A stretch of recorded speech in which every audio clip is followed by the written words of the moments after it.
Okay, so since I feel like we're kind of leaning towards it. What's getting worse and worse as you get older, and what's getting better and better as you get older? My Oh back. God. My knees. My It knees. seems like My everybody has knees. a body problem. Body problems, definitely. Yeah. I definitely feel like, the whole like my mind's getting sharper, my body's not. Oh, your body's just catching up to your mind. Your body, so your mind is fucked. Your body's just equally fucked up as your mind. I feel like technology is kind of getting better, but human connectivity is kind of getting worse. Yeah, you know what? That's crazy. Like That's crazy. yeah. even That's a good one. That's a good one. because like as connected as we are, as me as a marketer, I see like the advantages of technology. Yes, of people finding someone who's alone, can't connect with the community. They can find a community on a forum or on a YouTube video where they can find their space. I can see that. But it's also taking away the whole actual connection that we have with each other, which creates these deep, I guess, unseen energies that allow us to connect. I also think that empathy is something that's highly lacking in a lot of people, because many people are seeking others to be in agreement instead of to listen. But on the other side, technology, I think, is getting better. I also think self-awareness has become better, or some sort of importance of self-development is slowly improving. Safira, we talked about this. Like, I think the next evolution of humankind is our mindset, of the evolution of the mind instead of something physical. And emotional intelligence. Emotional intelligence. Yeah. And the next thing would be like, if Elon Musk has his way, we're going to be cyborgs. We might become, there's that, but who knows? We're technically cyborgs right now, where it's just like, it doesn't happen in an instant where like, if I want to move my arm, it does this. We still have to type it in and for things to happen. We're technically cyborgs in that sense. Technology is getting better. Human connectivity is lessening, but I also think there's an awareness about it. We're leveraging technology to make these things aware. So it's like, it's kind of like a weird cycle or battle of opposites somehow coming together. So my random thought on that. So Technology's getting better, but would you guys let your kids date a robot? oh man. What do you mean date a robot? Like her, like Joaquin Phoenix? Like, no, like straight up. Okay, kind of. But the embodied version, I'm thinking like iRobot, when there's like the robot that lives in the house and it does all the things for you. Like, what if those have like their own AI, right? And then our kids are like, hey, this is my boyfriend. This is my girlfriend. This is my partner. And Oh, it's man. a fucking robot. I personally will be, whatever's the racist term against robots, I will not let my kids date a robot. I will be robot racist. I feel like there's a line. Why are you racist against robots? Robot lives matter too, Humans created, and I don't trust that shit. Humans are fucked up. I don't want my kids dating a fucking robot. There's that whole argument of like of sentient beings. Like, when the AI or robot becomes smart enough, is it considered a living being because it can think for itself, it can feel for itself? I'm not ready. So That's so gross. that's such I hope I die. such I hope I die before that shit. Yeah. a debate between scientists and humanity, because you're technically killing a being that can think for itself. But I don't know. Crazy right now is that, like, when you talk about Emeroy, like the emotional intelligence and stuff, I feel like we have two things happening at the same time. Like the technology is going up and getting way more advanced, and you could have emotionally intelligent robots one day, which is like crazy. But then at the same time, I also feel like what's improving is people's emotional intelligence and ability to be in actual relationship. Like you're talking about, like couples, like actual relationship with each other that's like aware and present and like it could be healing. Like, I feel like we've gone through all of, like, everyone's parents are divorced and everyone's like gone through all these like these things, and there's just a new wave coming in where I see a lot of people having like really awakened relationships and mature like ability to be emotionally intelligent. And I feel like there's growth happening in all of that, and I see all of that happening at the same time that like robots are coming in. At the same time, human intelligence is like emotional intelligence is on the rise. Like therapy, I think I'm so glad like the whole thing about therapy is just getting better and better. Mm-hmm. So it's like not is being less stigmatized. Yeah, I think people are becoming more self-aware, and it's good. People are growing more mature, and actually getting through their shit. At least that's what I see. But yeah, I see that a lot. I mean, there's obviously there's spots, there's dents that can be improved, but I feel like eventually the world, like rising tide lifts all boats, that kind of thing. So eventually, will be in, I guess, quote unquote, higher frequency.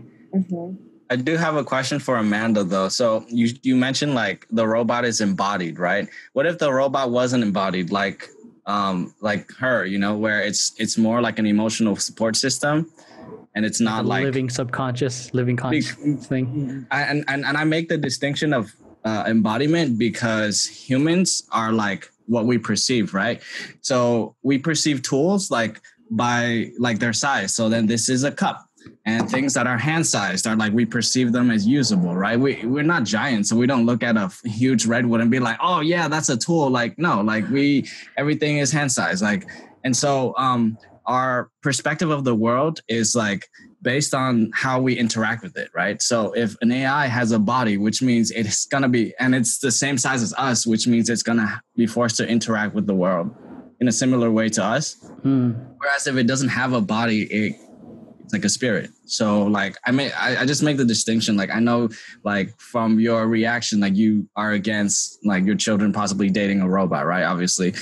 But like, do you make the distinction between like an AI that's able to, like in her, where she sits on the phone, and she's just like able to give emotional support, or maybe in like Blade Runner where it's just a hologram, right? Versus an actual like not flesh, but an actual like you can see them, like an actual like physical entity. Fear of the Diego, this is very different from the other podcasts, right, Diego? Smart House on Disney Channel. Who's seen Smart House? I haven't seen it. Smart House is wild. Oh my gosh. Fucked up everything. Right. Okay. Because she was hooked up. Her personage, her shit was hooked up to every fucking thing. That sounds like Black Mirror. So it's fear. It's completely fear-based. I'm 100% running on only anxiety and fear at all times. And this is no different. So it's like if they're dating fucking her, like I see it as like, okay, yeah, they kind of had a relationship and yeah, this and that. But it's like at the same time, people fucking watch the whole movie. She was also fucking with like a million other people, right? You don't know. This is a whole different fucking entity.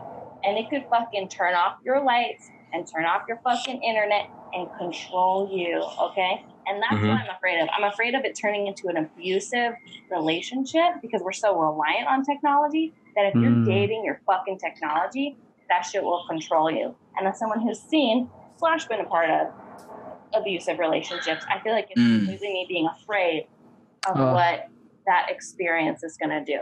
Yeah. Well, I mean, at that... I mean, isn't that the same thing as you being afraid of your child being manipulated or controlled by just another human? I mean, at the same time, like humans are just as shitty as well, and humans are capable of terrible things as well. So at that point, you're kind of just saying that you don't want your child to be married to anybody. A shitty. I feel like it's the dependency. I guess that's the worst part because humans suck. That's for damn sure. Humans are the worst. But also, if humans create the AI, it's like this double whammy, right? Because it's like we're already dependent on this shit for like our whole fucking lives. And then we're dependent, like abusive people create a codependency. That's like how they operate. So like if I'm dependent on this person, if my child is dependent on this person as like their whole entire world, their technology is wrapped up in this person can control their technology. That's a very intense codependency. Their emotional well-being and everything else is in this person. I'm like, I'm not trying to fuck with that. And I hope I fucking die before people start fucking robots. That's all I'm saying. I'm not. But you know what is happening? There's people in Japan that are dating a girl named, I don't remember her name. I don't even know. I don't want to say it. That's hot. There's some character who's in an app and there's a whole bunch of Japanese guys that date her. Mhm. And I'm with it. it's a documentary on Netflix called The Dark Web. And these guys they're all like some of them marry her. Mhm. I'm just kidding.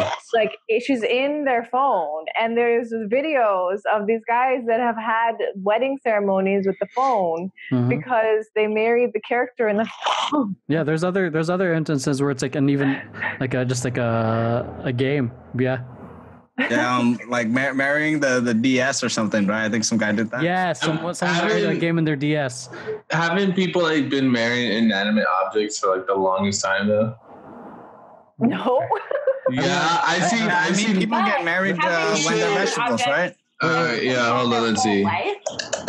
That's the fucking difference. Wait, what'd you say? Objects, the robots that I have in my mind, my mind sphere that I've created, they can also control everything about you. They can control whether or not you receive text from your parents. Yeah, that's a scary thing. Like the difference with the humans versus AI is like if there's technology, they can go into your Facebook if there's a Facebook or your text. Hey, a human can do that too. A human can take away your phone service and have a landline, and he can be like, if you answer this phone, shit will happen to you. And so he's the only one that answers it. Mm-hmm. And then every time they call, he can be like, no, she's not here. She's at work.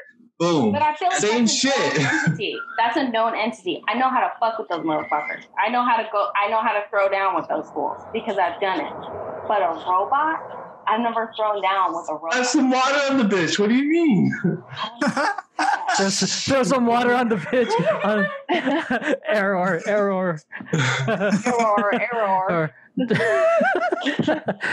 Oh my gosh. Well, this podcast is definitely unique compared to the previous ones we've done. Definitely unique. Right, Diego? Definitely unique. From existential. Oh my gosh. Exorcisms to AI. That shit. I think that's the title of the podcast. I think it relates, it relates. I've seen like there's like a augmented reality. So they have this cam girl, like a girl who worked on the the cam chats, and they did like I think she was wearing like a motion capture. Mm-hmm. So then like all of her movements were captured, and then they put a skin over. So it's like this anime girl. So someone's doing the motion capture, but the face and like everything else is like anime girl, Oh, dude, she got so many subscribers. It was hilarious, dude. Because then like the real people who were doing camming were like, no, we're being replaced. Yeah, I thought that was funny. I don't know. Imagine a dude just putting on a mocap suit. Yeah, it could a voice be a changer. It could be a dude. It could be a dude. Equalizing the cam playing field, because I know dudes are trying to. The old bait and switch. How dare they? But so, Safira, I think you were gonna share something.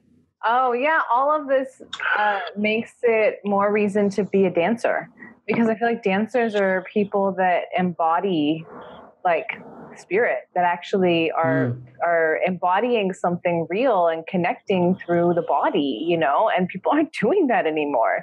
People have totally lost touch. So I think that being a dancer is really valuable, because we're the only ones. Like even a musician can be stuck in their head. Like a musician can be like all, out there and doing all their stuff on producing music on the computer and not really being connected and making like beats that are out of like normal time. Like you can create beats now, like you can create things that are out of time. And a dancer is the only one that is still really embodying their own power. And so I feel like we're special. We're the last. You're the saviors. Yeah. Yeah, get out of your head and into your heart. So jeez. So Diego. Jeez, I mean that's a big ass pedestal you're putting dancers on. But I mean, look at the direction everything's going in.